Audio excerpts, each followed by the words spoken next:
Hey guys, what's happening? Thanks for tuning in, coming back, watching, hanging out, just chilling with me. I appreciate it. Hope your day's going well. I'm in Luminar 4, and I find myself going out to shoot in the evenings a lot more often than I used to. I used to always be about sunrise, which I still love to do, and then at the end of the day, I would be interested in sunset and blue hour, which of course I still love to do. But usually after blue hour was over and it got dark, I was usually kind of done. I was kind of like, all right, I'm done. Let's pack up all my stuff and go home. But I find myself now starting when it gets dark, or really starting about blue hour and then working into the dark. And that's because I love shooting cityscapes and street scenes and kind of street photography, if you will.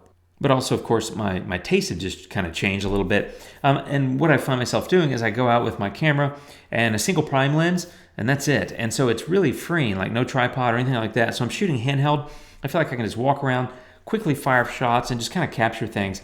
And I shoot primarily, I've been shooting these lately at least, with a 24mm 1.4 Sony G Master lens, which is just awesome. So I kind of like the wider view, so 24mm is good for that. And that 1.4 just incredibly, super powerful for me for lower light photography, which allows me to shoot handheld, which is what I want to do. So having said all that, I've been capturing a lot of those kind of things, and when I bring them into Luminar, I find myself often taking similar steps with each photo in order to accentuate the mood of the shot. And so let me jump into that. Here's a shot that I took on a recent night out. And I find that obviously I'm drawn to color. You can kind of see that in a lot of my photos and the videos that I do. But I'm also drawn to lines, and I'm drawn to texture, and then light, of course. And then in this case, finding one or two people like doing something where I can capture them just kind of being, living their life or whatever. I find that interesting. So I'm often looking for shots where there's like one or two people and all they're doing is just kind of hanging out and doing whatever the thing is. So in this case, I was in this little trailer food truck area, and I saw these two ladies lining up there, and I was like, that's kind of a cool shot. So here's what I find myself doing. The first thing, of course, is a crop, because this one is in need of some straightening, and I'm going to give it a little crop as well, which will be a 16:9. You guessed it, if you've been watching my videos. You know that I like that crop or that aspect ratio quite a bit. So I think something about like that looks good. I'm going to say done. And the thing that I generally do is I'm sticking on the Essentials tab most of the time. Actually, on this photo, I do pop over to the next tab as well. But I kind of start in line and work my way down. And there's a few filters that I use pretty much every time. And that's really what this is about. It's a very straightforward and kind of simple workflow. So in this case, first thing I'm going to do is adjust the temperature, which I'm doing on a lot of photos in the evening, because in the city, these yellow lights are usually giving off kind of that yellow warm glow. And I personally just like the cooler look. If it's a sunset, you bet, I want the warmth. But nighttime, I kind of prefer the cooler kind of look. So I'll do that. I'll be messing with contrast, highlights definitely in this case. And I think that's probably good. I'll pop over here to AI Enhance, maybe do a little bit there. I don't want to overdo it because I don't want to over brighten the photo. I'm going to skip structure, although I use that some. I'm going to go to Detail Enhancer, and I'm going to pull the medium details up a little bit. So mid-30s, and then I'm going to brush mask those in. I want to accentuate some of the detail here in the food truck and the foreground. So I just want to bring that up a little bit, give that little bit of punch, and something about like that. Let me just take a look here. And of course I missed some spots, I always do. So the thing is you don't have to be exact. This is art, it's not a science. So don't feel like you have to get it exactly perfect on the food truck, because you don't. And I never do, and frankly, I don't really ever care. I want to get kind of close, but it doesn't have to be exact. That's all I'm saying. Okay, next I'm going to pop over to the Creative tab, and here I'm going to get mystical, and this is simply because I like to add a little bit of that moodiness, that shadow back in. It is an evening shot, and for me, evening is about the play of light, right? I'm drawn to light, that's and shape and the kind of stuff I talked about earlier. But here, I definitely want to play up the light and sort of that contrast. So I'm going to give it a decent touch of mystical. Then I'm going to go back over here, go to Vignette. And if you saw my video about Vignette, I'll put a link there. You'll know that I use a little trick here. We drop the feathering to 0, and then you decrease the amount and the size. So that gives you that really hard edge, and which allows you to more easily choose your subject. So I'm going to use that to kind of center the vignette here. Actually, I'm going to scoot it a little bit more to the left. There you go, something about like that. And all I'm trying to do is focus on those ladies, right? So now that I've got the vignette where I like it, I'm going to take that feathering back up. And I tend to prefer to have the feathering fairly high so that you have that smooth transition. But as you can see, I've created quite a bit of contrast in the photo, which is those dark edges and that bright center. Again, the play of light, bright center where you're looking, and darker edges where you're hopefully not looking, because hopefully you're looking at the subject here, which is these two ladies getting their food. Speaking of that play of light, I do like to use inner light to pop that center a little bit. And at this point, I really like the photo. Here's another thing I like to do though, and that is, you might think I want to take AI structure and add a little bit of structure, but I don't. Actually, what I want to do is do the opposite. I want to go negative, and I'm going to boost a little bit, and all I'm doing is just smoothing out details, but that's global, so I don't want to do that. So I'm going to get a radial mask. And if you're not familiar with how to use radial masks, hey, guess what? I got a video right there. But I'm going to use that radial mask to really concentrate the